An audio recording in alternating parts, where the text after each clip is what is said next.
அனைவருக்கும் வணக்கம். Ladies and gentlemen, the ISAS-CII Distinguished Lecture 2018 will commence shortly.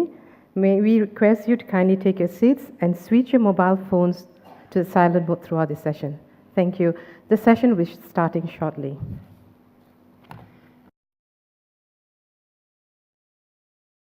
Gentlemen, the President of the National University of Singapore, Professor Tan Eng Chai.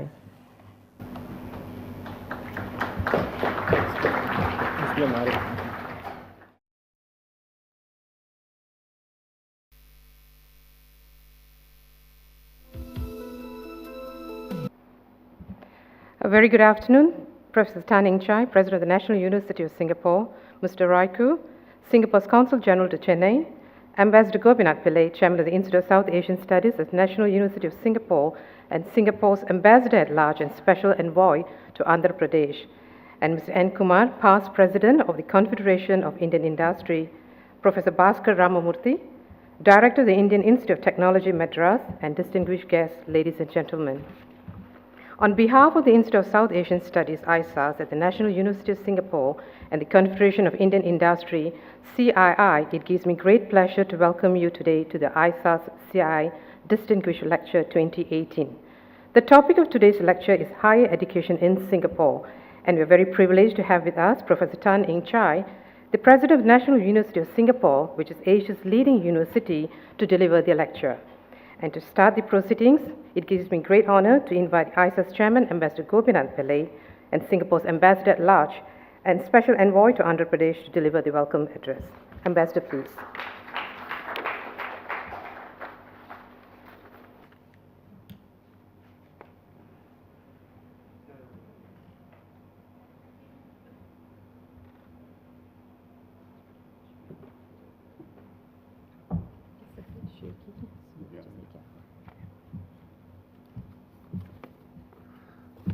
Good afternoon, ladies and gentlemen. The lights are very bright. I can see a lot of faces, but not see the faces. It's the usual Indian problem. Professor Tan Eng Chai, President, National University of Singapore. Mr. N. Kumar, past President, Confederation of Indian Industry. Roy Koo, my colleague, Consul General for Singapore in Chennai. Professor Bhaskar Rammurthy, who was our host this morning at the the IIT Madras. Ladies and gentlemen, it's very seldom that when we have a discussion on education, we get this good a crowd in Singapore. I think they are not very educated people. They don't understand these things. But India, I think, understands it and the need for good education. I have great pleasure to welcome you all. And I'm very happy that we have as our partner, CII. They have never failed us. They've always been with us in most of our events, and they have done a good job. Singapore, as you know, is a very small country, some 650 square kilometers during low tide and slightly less during high tide. It has grown from the time when it first started its independence in 1965. Our strategy as far as education was concerned was towards a survival economy. We were not aspiring for many things, but that again is not quite correct.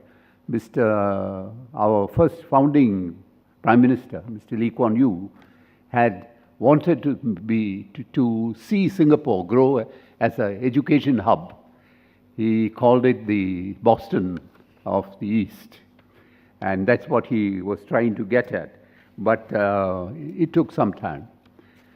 50 odd years, and from being just a low skill, low price economy to a knowledge economy, it took about 50 odd years. And that was possible because of several factors: political stability, political leadership, good educationists like our speaker today, with vision, with ability to execute, and the government had the wisdom to give them, or has the wisdom to give them certain liberty to venture with new initiatives. So that is the story of Singapore, how we grew from just a survival economy into an educational hub. Today, Singapore is NUS of Singapore is probably one of the top universities to the world. And this was possible because of the vision of the political leadership as well as the educationists. And past alumni of NUS, like this old man standing in front of you, we are very proud about it. You know, we are very passionate about it. We have what we call a guild house, where we build it, the alumni build it, and where a lot of functions are held. And we meet, and we discuss what we have achieved over the years. But dwelling on the past is not a very fruitful exercise. I think one needs to look at the future. And that is what we have here today, because I'm hoping that Professor Tan Chai will tell you what has been, not only what has been achieved, but what his vision is of how higher education is going to grow in Singapore. I think this would be interesting. Prof. Tan, as you must have read the blurb that has been circulated, has taken over, I think, just a few months ago. Before that, he was provost. My connection with him has been because he was on the board of this institute, of which I've been chairman for the last 15 years, too long, but I have been under pressure to carry on for a little while longer, and therefore I'm very grateful to Prof. Tan for giving me his support. And first time when I met him, it was in connection with this institute. Singapore is the only country anywhere in the world, I think, which has got an institute that studies South Asia. There are institutes that study India, there are institutes that studies individual countries, but the entire SAARC region, as it were, to be focus of study, Singapore is the first one. And this is we have in the National University, we are part of the National University, and we have Middle East Institute, East Asian Institute, Southeast Asian Institute, and 15 years ago, South Asian Institute was born. And we have tried our best. What do we do in South Asian Institute? We try to represent South Asia. We try to represent Singapore in South Asia. And we try to represent South Asia in Singapore. In other words, Singapore in India, India in Singapore. That is our mission, and that's what we have tried to do. When I was told that Professor Tan was coming to India to do a seminar or a symposium organized by FICCI in Delhi, I suggested to him that he comes for a day to Chennai and looks at the lie of the land, discuss with the educationists what are the ways that we can collaborate. Do we want to collaborate? If so, what are the ways? And I was very happy that Professor Tan agreed to come and spend very valuable time here. He has had some very good discussions. He visited the IIT Madras. He has had discussions with the Madras Management Association and several others. I don't think he will have problems sleeping tonight because he has been worked very hard. Ladies and gentlemen, I will not delay his speech by, you're going to listen to more than one speech after this. So I will stop here and once again welcome all of you for this discussion. We have an event coming up in Singapore sometime in October next year. This is called South Asian Diaspora Convention. We've had 3 of them so far. Every 2 years we have one. The next one will be in, they're always held in Singapore. The next one will be in October. That's the date we have planned. If any of you happen to be in Singapore, or if you feel inclined that you want to know what's happening in Singapore, it's a very lively sort of meeting. People from different walks of life, people with different businesses, they come, they talk and see whether there are possibilities. My ultimate dream was that it would be one day possible that a project in, say, Pakistan will allow investors from India and other South Asian countries to invest in it.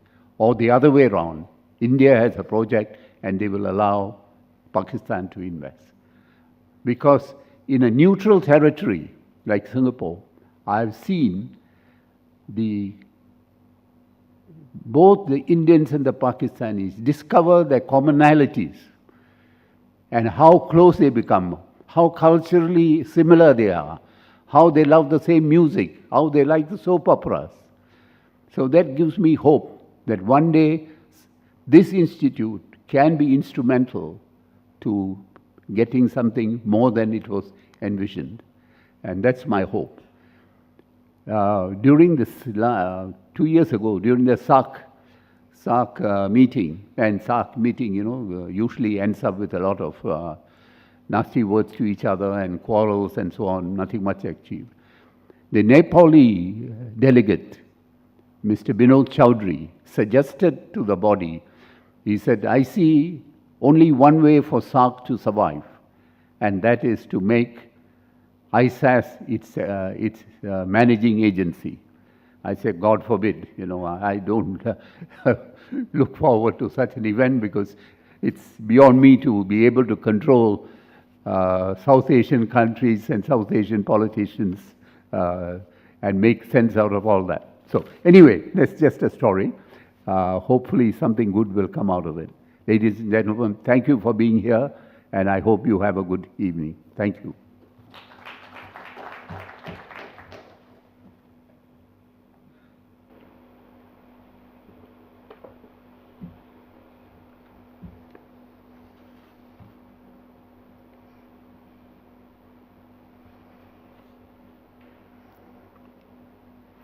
Thank you, Ambassador Pillai. It gives me pleasure now to invite Mr. N. Kumar, past President of Confederation of Indian Industry, CII, to deliver the opening remarks. Mr. Kumar, please.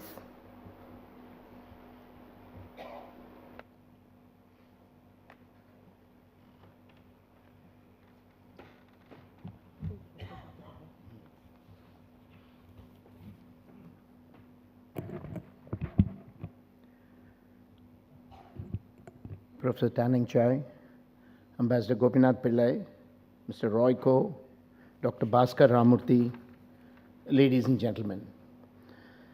Good afternoon. It is indeed a privilege to be here this afternoon. Though I told Gopi I don't know why I'm here, but it's really a privilege to welcome all of you, to add my own welcome to Gopi's.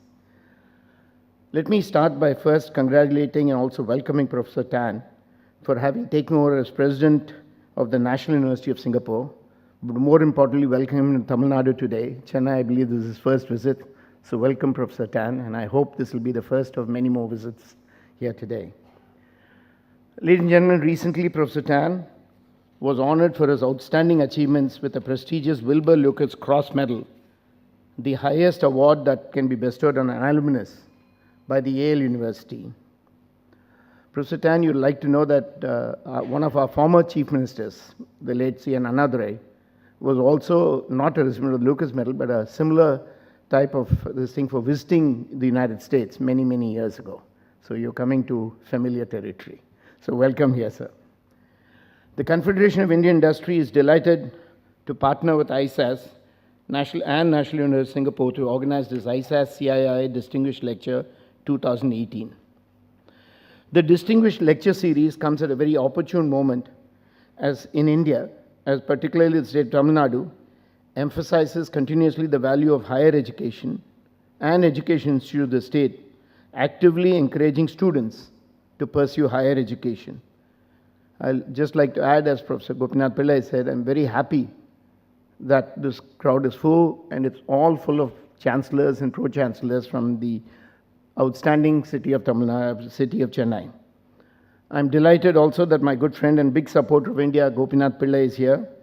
For us in CII, he's a great support and has been for many years.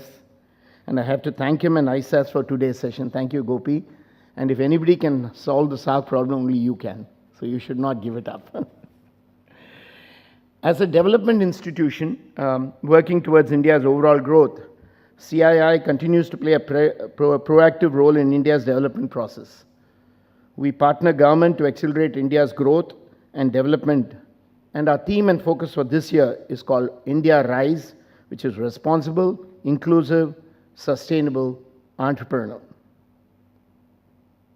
Today's topic, higher education Singapore, is there because there are many lessons to be learned and be drawn from the Singapore education system, which today is acclaimed worldwide.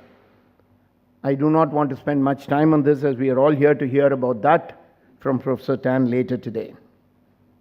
I'm glad, as many of you know, that our Tamil Nadu minister mentioned last week that we, as a state, Tamil Nadu, are ahead of the global average in higher education. But we believe to further compete globally, India and Indian education and Indian industry needs to change. I think that we need to revise and replace the academic syllabus towards more career-focused learning systems. Research and development is one other important area to be addressed through industry-institute partnership, and this we discussed briefly at lunch this afternoon. To address this, I'm happy that our own IIT director, Professor Bhaskar Rammurthy, is here with us. I personally have been fortunate to have been a beneficiary of his knowledge many, many years ago. Thank you, sir, for being with us today and addressing all of us later and chairing the interactive session. CII is fortunate to have a partnership with Singapore's world-class education system. The CIIQ Institute of Quality and the NIE have jointly organized executive training workshops for Indian school leaders and top education management from various institutions. The underlying theme has been school leadership in the 21st century, is, I believe, very pertinent to the foundation of the higher education system. Taking a step towards inculcating the best practice of Singapore, education amongst Indian institutions, CIIQ and NIE have signed a collaborative MOU focusing on two major projects. One, school principals and educators experiencing Singapore schooling, and two, professional development training to a large group of teachers and principals back here in India. We are sure that today's program will also benefit the Indian education system greatly. Last, as Gopi said, I don't think we want to spend much time talking, but last but not least, I want to recognize the presence of the Singapore Consul General, Mr. Roy Koh's presence here. He also has been a huge support for us in CII and Singapore, especially in the South. Thank you, Roy, for all your support and being present today. Finally, I welcome all of our participants, and I'm sure that this session with Professor Tan and Professor Bhaskar Rammurthy will be indeed a learning session, and all of you will benefit greatly. Thank you very much for being here this afternoon.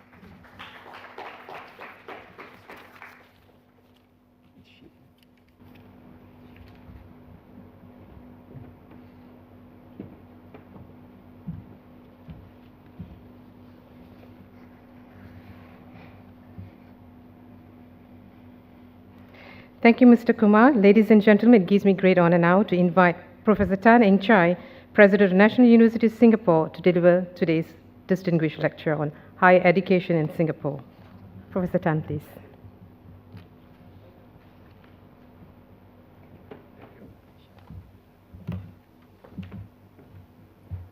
Well, good afternoon. It's really indeed an honor to be here today. Thank my good friend, long-time friend, Mr. Gopinath Nadan, for actually suggesting that I make a side trip here. As you are aware, Gopi has mentioned that he was chair of our Institute for South Asian Studies for more than 15 years. And I was on his board for the last 11 years. And when we persuaded him to continue chairing ISAS, he made the suggestion that I'll stay if you stay. So I think for the first time in NUS, you have a president actually sitting on the board, right, which he appoints. Right, but nonetheless, I think it's always been a joy working with Gopi because he has tremendous insight and wisdom. And despite his age, or his youthful age, he's still extremely energetic. So I'm very honored to be here, and this morning I have a wonderful visit to IIT Madras, which I've known for a long time, and which we had collaborations, especially in the joint PhD, and really glad to meet with senior colleagues, particularly Director, and also to see your new research park, which is really impressive. Today, at the suggestion of Mr. Gopi, I thought I'll share a little bit about higher education in Singapore, and also to give you some idea on how what we are doing, in terms of some of the challenges that we are meeting. Okay, good, thank you. So Singapore is a very small country, just barely 700 square kilometers. And we have no natural resources. What we have are only humans, right? A population of 5.5 million, of which, in fact, only 2/3 are Singaporeans. Barely 3.3 million are Singaporeans and residents. So for a long time, since our independence in 1965, we are really not meant to survive, let alone succeed, right? So I think underpinning the success of Singapore, other than, of course, a very good government, is also the key strategy, focus on education. Now, I thought I'll share with you some aspects of this focus on education. Now, looking ahead, there are tremendous challenges. And one of the key reasons why we are seeing some of these challenges is that, again, because of Singapore's small size, our economy is small. We don't set prices, right? We are actually price takers. And because we are very open as an economy, you see that we see a lot of the key changes or challenges much faster than many other economies have seen them, right? So Singapore, in a way, it's really a place where you see a little bit about how things will evolve in future, right? One, there are actually many challenges. Some of the key challenges is this. One, a slowing labor force. Our demography is such that we have a growing aging population. Now we have about 400,000 citizens who are aged 65 and above, right? In another 12 years, just 12 years, this will more than double to 900,000, right? So it's actually one of the fastest growing in terms of aging. And when we look at it, we also have constraints on how we can take in foreign labor, right? So we have no choice but to make sure that we enhance our productivity and skills. Second is that we are a fairly mature economy, right? And there's increasing global competition everywhere. And it is therefore important for us to keep looking ahead and to find out what are some of the new emerging business models, businesses which we can bring in to add to the diversity of our economy. Third, and not forgetting the small size of our economy and the openness actually makes us very susceptible to a lot of the key technological disruptions. We are seeing a lot of it actually happening in our country. We have heard a lot about Fourth Industrial Revolution, all right? The first one powered by steam engine, the second one powered by electricity, the third one, all right, powered by the computers, and the fourth one, the Fourth Industrial Revolution. In a way, it's a blending of the biological, the physical, and the digital all together, right? And we are seeing a lot of this impacting our economy now, right? So this is actually, in a sense, the backdrop. And it concerns us a lot because it is about survival, right? Singapore is so small. We always worry whether we'll disappear tomorrow. So we always worry, how do we adapt and how do we change? We never get complacent, right? So what are some of the new directions? We definitely know that our growth will be slow, right? And here, I think we have to focus lots more on quality of growth, right? And we also know that our growth has to be predicated on deep skills and innovation.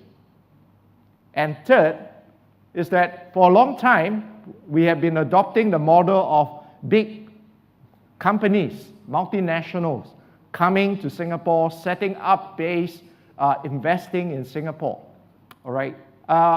We are very well aware that these days, all right, all these big companies, they can plug themselves out overnight, all right? So if there's another place that is more competitive than Singapore, you can always plug yourself out.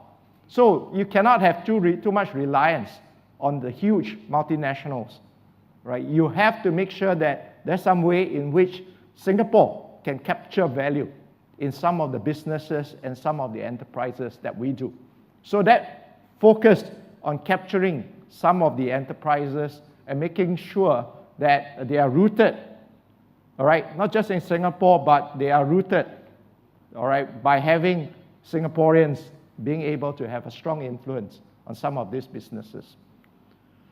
And in terms of skills, as a response to the second thing, skills and innovation, this is basically what our Minister for Education, and he is also incidentally the one who oversees a new initiative known as Skills Future. Right? In short, Skills Future is this, that the government realized that for a long time, they have been front-loading their investment in education.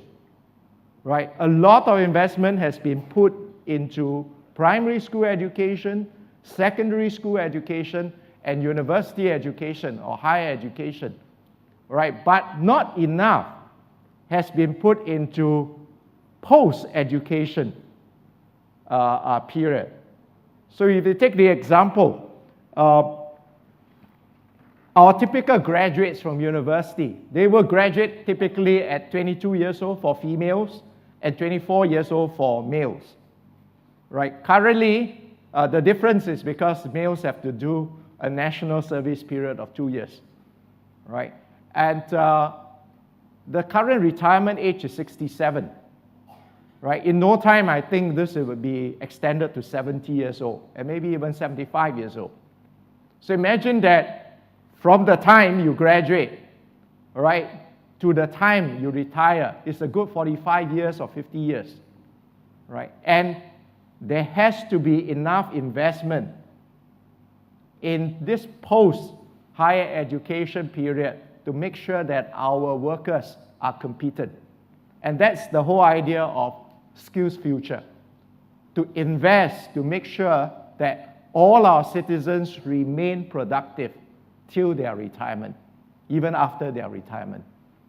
So hopefully this is now a good time to give you a sort of a backdrop to how we frame our entire education system. All right, higher education will not be strong if you don't have a very good primary and secondary education, because basically the people who finishes primary and secondary, they fit into the higher education. So you need to actually have a strength across the entire spectrum, right? So the picture here in Singapore is that there are two types of institutions that takes care of higher education after secondary school, right? You have primary school of 6 years, you have secondary school of 4 years, and in some cases, junior colleges of 2 years or 3 years. And then after which, there are some pathways. You either go to a polytechnic, right, after your secondary 4, or you go to a junior college and then you go into a university after your junior college, right? Now, if you recall, this is basically the UK system, right? We were a British colony and we have been adopting the UK system, right? And if you also recall, in the 70s, the UK system made a big change, which fortunately Singapore did not follow. What they did was that they removed the polytechnics, they changed their polytechnics into universities. If you look at Hong Kong, for instance, Hong Kong, they don't have polytechnics. All right, Hong Kong was also formerly a British colony.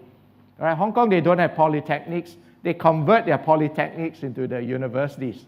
And that's why they have like Polytechnic University, right? These are transitions in the 70s. Now, Singapore made a right decision in the 70s not to follow the British. And we continued with the polytechnics. And this is important because the polytechnic serves a different group of workers in industry, all right? And we are also very mindful now, especially if you see what is happening in some of the countries, even just within Southeast Asia or within Asia. If you look at Taiwan, right, Korea, these countries, the cohort participation for their degrees usually is very high. In Taiwan, it's about 80%. In Korea, it's actually more than 80%. What I meant is that typically about 80% of the birth cohort gets a degree. But problem, there aren't enough degree jobs in these economies. You are also seeing instances of that. In fact, quite serious instances of that in China. In China, the cohort participation has actually gone past 40%, right? And here, you'll find that Chinese graduates typically have a lot of difficulty finding good jobs within China, even in the big cities, right? And that's something which Singapore has been avoiding. All right, and that also, the polytechnics actually provides a group of graduates or higher education graduates that fits quite well into the economy.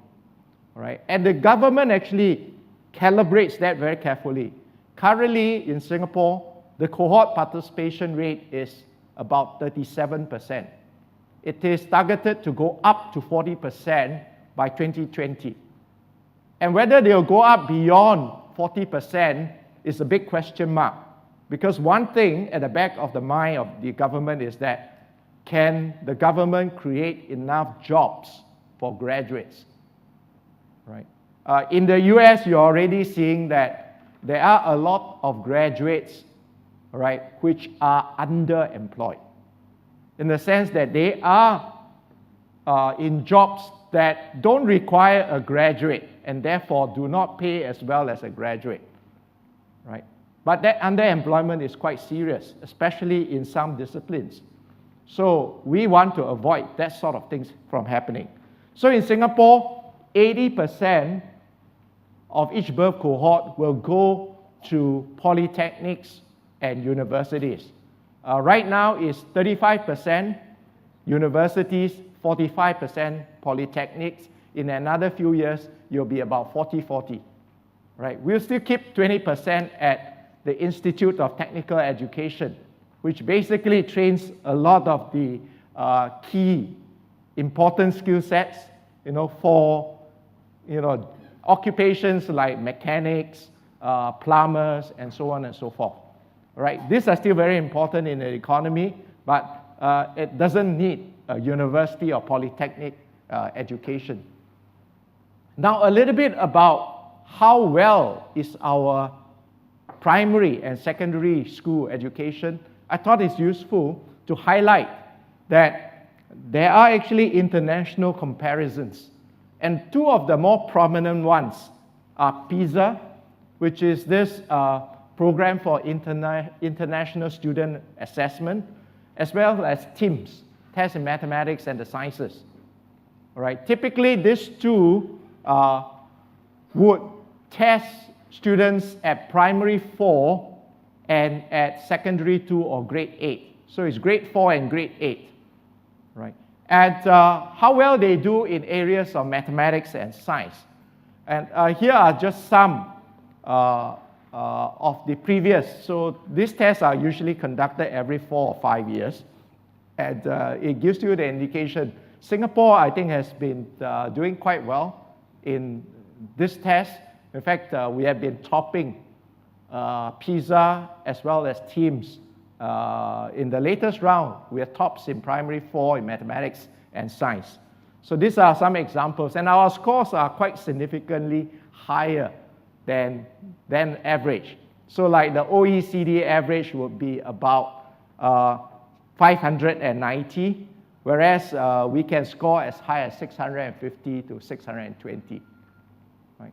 So these are indications that our education system at the primary and secondary schools are working.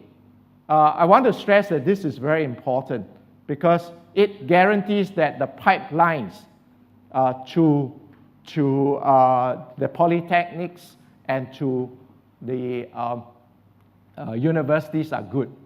Now, let me explain to you why this is an important consideration. I often tell people that please do not compare us with Peking University or Tsinghua University, or for that matter, IIT Madras or IIT Mumbai, because of the quality of students that we take. Right? Let me explain why. Beijing University takes 3,000 students out of 9 million going into universities every year. Tsinghua also took about 3,000. If NUS were to take that proportion of students, guess how many students do we have to take? Our birth cohort is only 40,000 a year. NUS would need only to take 6 students. But NUS takes 7,000 students every year. So we are 1,000-fold. The sort of quality of Beida or Tsinghua. So what is important is that how is NUS taking in so many students going to guarantee that the quality of our student is high? That's the difference.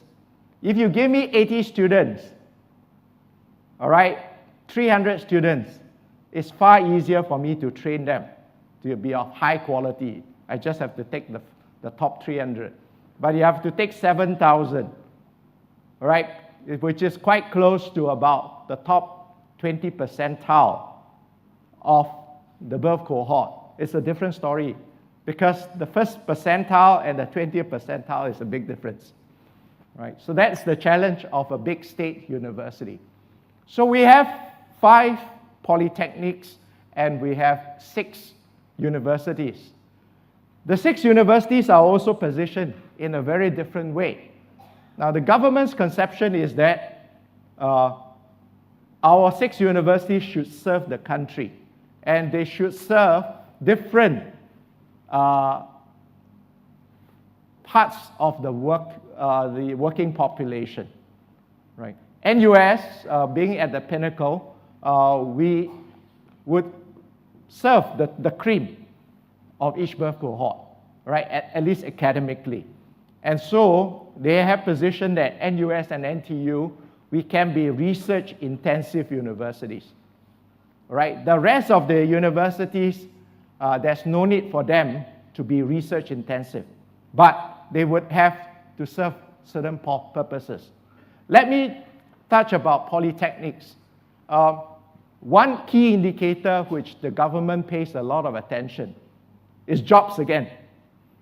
So we monitor how many jobs, what proportion of the graduates get jobs within 6 months,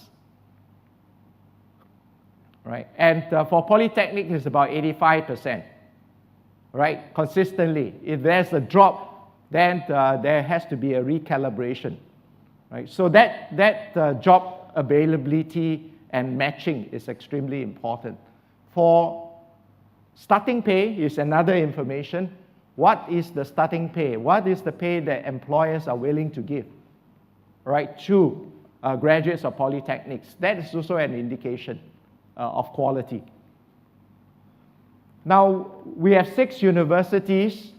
These 2 universities were created last year, right? One is the Singapore Institute of Technology. Its main role is to provide a pathway for polytechnic graduates, all right, to take a degree, mainly, right? And they focus a lot on what is called applied learning, which is learning which is highly relevant to the industry. So N. Kumar has mentioned about the need, all right, for skills and competencies to be closely tied to industry. So SIT actually has one key remit, how to make sure that their graduates are straight away adaptable to the industry. So they work very closely with the industry. It also involves a lot of industry attachments, right, for their programs. Their intake is small, right? They take an intake of about 2,000, 2,500 every year. SUSS was initially actually a part-time school, right? It actually does a lot of part-time, but it was converted into a university to focus more on social sciences, all right? And here they are to have a little bit more of the full-time students, although their key remit will be part-time students, all right, vying for degrees.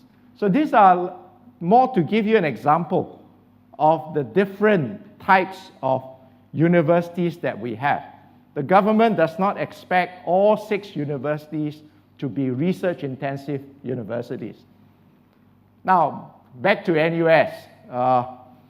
NUS has the longest history. In fact, for a long time, NUS was the only university in Singapore. All right, we were formed in 1905 as a medical school, right? And we have celebrated, or this year we celebrated our 113th anniversary. In fact, the school was formed actually by a group of businessmen who felt that it is important for the country to have first a medical school to contribute towards the society. So it was started by businessmen with a very noble vision. And now, if you ask me, why am I talking about this? What about the future of NUS? If you look at NUS, I think we've done extremely well in the last 20 years, right? People would be saying that, well, good, you know, you have more or less arrived where you are, right? Just stay put, right? Be comfortable. But what actually I have been telling my colleagues is this, that the external environment does not allow me to stay put. The external environment has been changing very quickly, right? And if I don't change, all right, when I'm strongest, if I wait for change to come to me, then it'll be too late. right? So I have to actually put in steps to make sure that I continue to transform the university, all right, to be able to adapt to the fast-changing environment. Now, I'll talk a little bit about some of these changes, particularly in one aspect. Now, our university is pretty big. I have 38,000 students. We are the biggest university in Singapore. In a sense, we are like a mid-sized state university in the US. We are quite typical compared with Chinese universities. They are usually about this size, right? 38,000 students, about 28,000 are undergraduate students spread across 17 faculties and schools, and about 10,000 graduate students. Global orientation is a very important component of our education. For the simple reason, if you go to Singapore, all right, every flight out of Singapore is an international flight. We don't have a domestic market, all right? So every flight is out. We are so small that naturally, our orientation is out. Let's see what's happening out there. And we have learned a lot from US, from Europe, from China, India, and all these places, all right? And what we have learned, and we continue to learn, we try to adapt into our system, right? I can remember that it was only like 15 years ago that schools or universities talk about globalization, right? I started actually when I was a vice dean, going to US and trying to persuade US universities to have some exchange programs with us, right? Interestingly, that was in the 1990s, late 90s. When I go to these US universities, they'll be asking, where is Singapore? They had no clue where Singapore was. In fact, we like to joke that Singapore is the capital of China. All right, they have no clue where Singapore was, and they're mistaken that Singapore is in China. All right, they see that, well, we are Chinese, right? And one thing that surprised them is that, well, we speak pretty good English, but they can't pin where Singapore was. But the next question they will ask is that, why should I send my students to you? What can my students learn from you? Right? Your students, yes, you want to come to US, but why should I send my US students to you? Of course, now things have changed. Right? Now a lot of US universities, they are sending their students by trucks and loads to Asia to experience the growth of Asia. But 20 years ago, when we were trying that, it didn't work. That's why 20 years ago, our very first collaboration was actually with the French. So I'm very grateful to the French who was convinced by us to do a joint degree program with us. And this year we celebrated our 20th anniversary for this joint degree, which actually involves all the Grand E-course in France. All right, it actually is a 5-year program, 2 years in NUS, 2 years in one of the Grand E-course in France. You have to take their entrance exam. And the French system has the most rigorous entrance exams in chemistry, mathematics, and physics. All right, you have to pass their entrance exam before you can be admitted to their Grand E-course, right, to do engineering or science. Right? And after they do their Grand E-course, after spending 2 years in France, they come back to Singapore for 1 year. 5 years, 3 degrees. 1 honors degree from NUS, 1 diploma from France, and 1 master's degree from NUS. Right now, we have about 70 such programs with 40 universities around the world. Right? And these are at the undergraduate level. We have about 300 partner universities, so every year I will send about 2,200 students overseas for a 1 semester or 6 months exchange. On top of that, I'll send another 3,000 over students, right, to a foreign country for a a global exposure program, lasting usually about 3 weeks to 2 months. All in all, I'll send about 5,000 over students there. My target is actually to make sure that 100% of my students would have some overseas experience. That means that I have to push it up to about 7,000 students every year. We are quite well respected. The rankings have actually placed us quite well. We are acknowledged to be amongst the top in Asia Pacific. One thing which we pay a lot of attention is what employers say about us, right? Because what employers say about us is reflective of the quality of our graduates, right? So we pay attention that we are actually amongst the top in terms of employment, even though 16 is something which we hope to improve even more, right? And one particular aspect on innovation, which I would not have time to tell you, but just briefly, we started internships with companies way back in 2001. At that time, we noticed what is happening in Silicon Valley. And in Silicon Valley, it was a very vibrant environment where people are taking risks, starting up companies.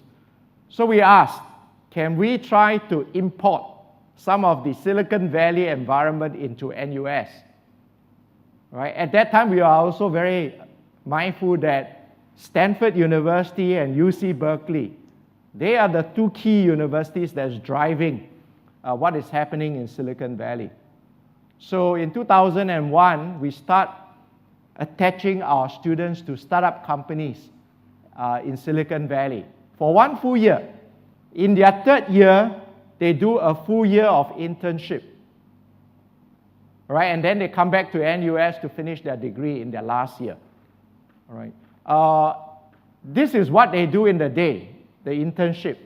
What they do in some of the evenings is that they take courses, entrepreneurship courses at Stanford University.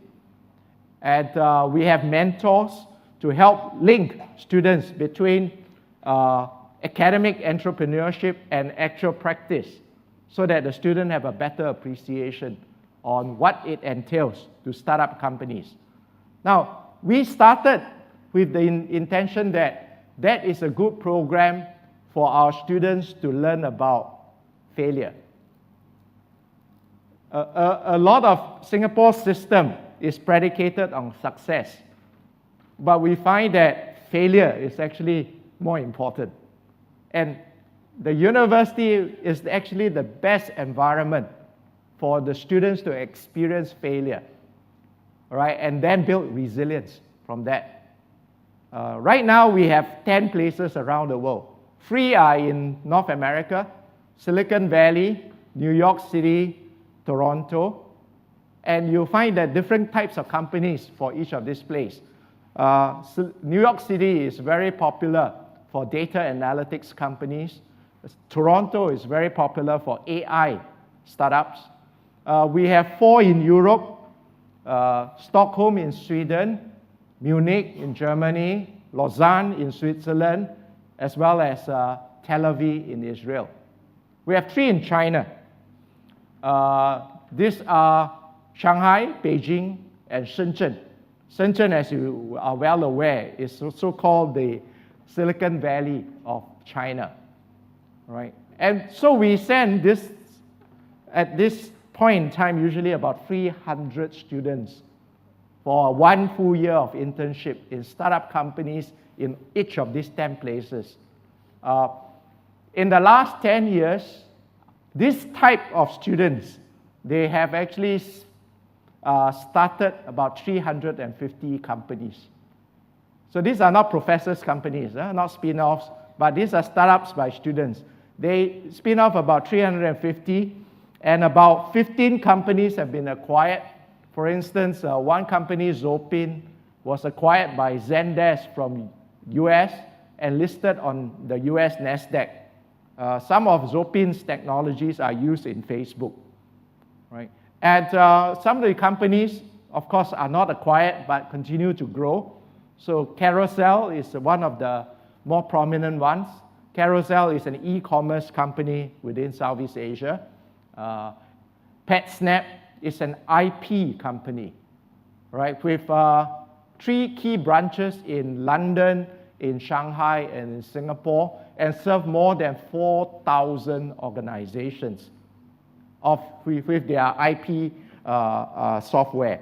And a lot of these companies are in the 200 to 300 million range, and we are hoping to grow this into unicorns, right? So these are some examples of NUS alumni companies. Let me touch a little bit on lifelong learning. This is one important change that we are pushing NUS, right? And that's to incorporate lifelong learning as a key part and key strategy of our education. So why lifelong learning?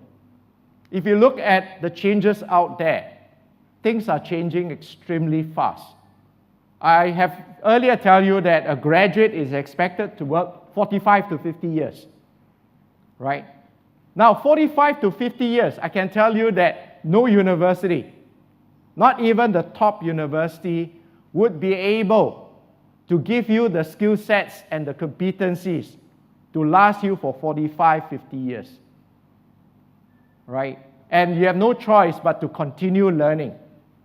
Now, World Economic Forum came up with this estimate that if you look at all the primary school kids, all right, currently doing primary school now, all right, 2/3 of them, 2/3 are going into jobs that don't exist yet.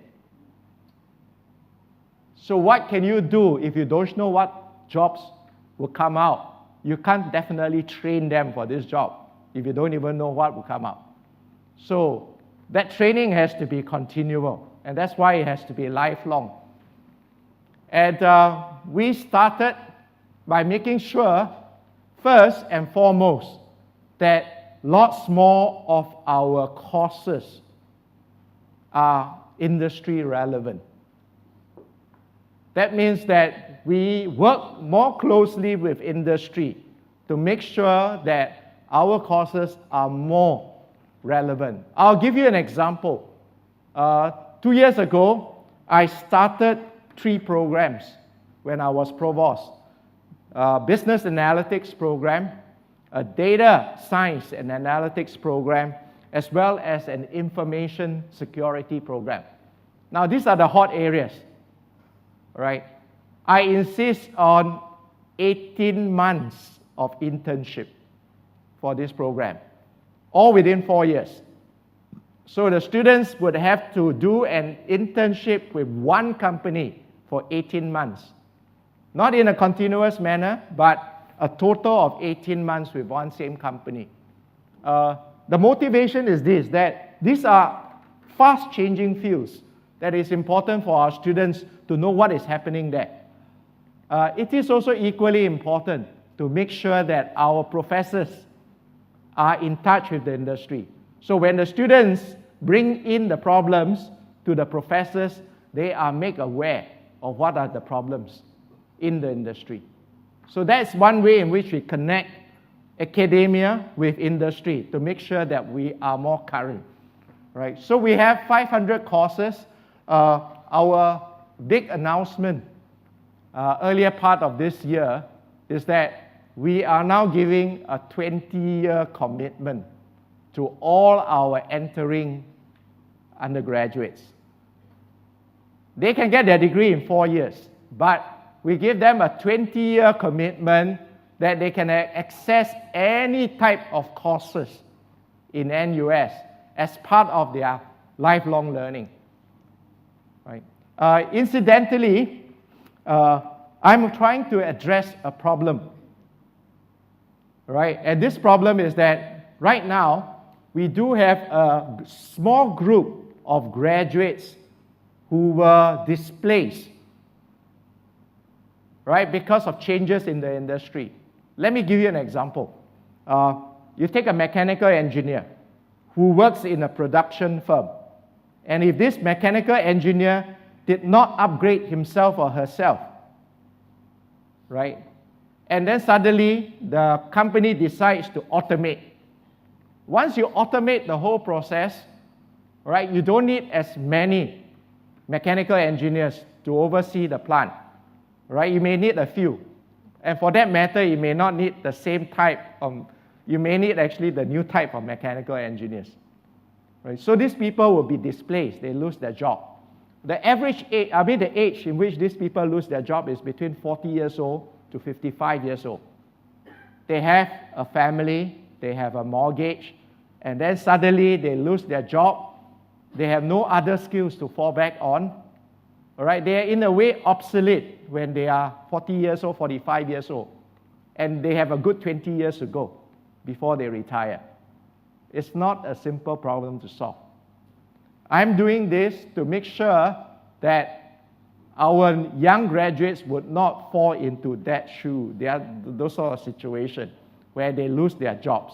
I want to make sure that our younger graduates have options so that they could go into different options if they see that there's a need for them to do a switch. For these people who have not upgraded themselves over the last 20 years, they don't really have 3-4 years to do another degree. They don't have that time, right? So this is our lifelong learners program. And we actually integrate this together with the companies very well. So what we have done is that we go to the companies. We tell the companies that, well, you know that your learning and development programs in your companies, all right, would need that constant currency. We have the type of courses for your companies. So why don't you sign up? In Singapore, buffet is very popular, right? So we have this new program called All You Can Learn. You pay one rate, you can access all our courses, right? And companies actually loved it, so they jump at it. So within 3 months, we signed up 8 companies that guarantees us that they will send about 10,000 employees to NUS. Right? So this is just an example of an extension of this lifelong learning program. So here is an example where we are trying to sort of, we may have a situation, and this is actually happening, right? Here you have a parent and a daughter actually attending the same course together, a nursing course. Very interesting. The education, the higher education landscape is going to be changed, right, for NUS, all right? It may be good in the sense that if you mix the adult learners with the younger learners, they can get a lot of the wisdom. And the adult learners can challenge our professors. Hey, why are you teaching me this? You know, in my 10, 20 years of working, I've not used this sort of things that you are teaching. Can you teach something more practical? Or can you tell me what's the use of this? Right? So it gives some realism to the professors who are teaching some of these courses. But there are also other types of challenges, right? We are still trying to see how we can adapt to these new learning environments.